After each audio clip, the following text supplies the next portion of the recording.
మొన్న జంతర్ మంతర్ వద్ద జరిగినటువంటి నిరసనల్లో చాలామంది దేశానికి వ్యతిరేకంగా, నరేంద్ర మోదీకి వ్యతిరేకంగా, చట్టానికి వ్యతిరేకంగా ఎక్స్‌లో పోస్టులు పెట్టారు. వాళ్ళందరినీ పోలీసులు గుర్తించి వాళ్ళందరికీ కూడా నోటీసులు పంపించడం జరిగింది.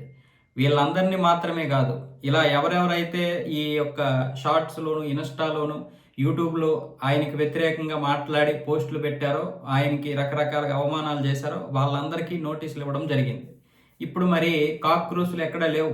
దీని గురించి మాట్లాడేసరికి మాకు సంబంధం లేదు, అది వారి వ్యక్తిగతం అనేసారు.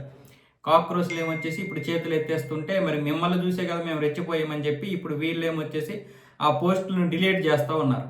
దానికి సంబంధించి ఇలా జరుగుతున్నప్పుడు ఇంకొకడెవడో జోసెఫ్ అనేవాడు 30,000 మంది ఆర్మీ రిజైన్ చేశారని చెప్పి గత కొంతకాలం నుంచి ఒక ఫేక్ ఐడి దీంతో చేస్తున్నాడు. అదేదో ఒరిజినల్ వీడియో అన్నట్లుగా 30,000 మంది ఆర్మీ రిజైన్ చేశారు జంతర్ మంతర్ వద్ద పోలీసులు విద్యార్థులను కొట్టిన దానికి వ్యతిరేకంగా అని చెప్పి వాడిని కూడా ఇప్పుడు బొక్కలో తోసేటటువంటి ప్రక్రియ మొదలవుతుంది.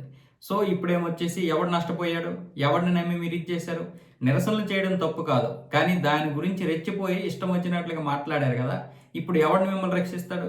ఇప్పుడు ఈ వీడియోలు ప్రూఫ్స్ అన్నీ ఉన్నాయి. ఇప్పుడు వీటిని పట్టుకొని మీకు కాక్రోచ్ వాడు మీకు సపోర్ట్ చేస్తాడా?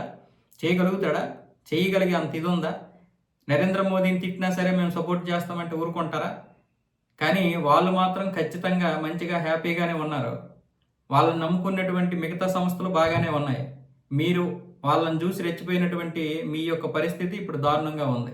వాళ్ళు మీకేదో సపోర్ట్ చేస్తామంటారు, కానీ చేయలేరు వాళ్ళు.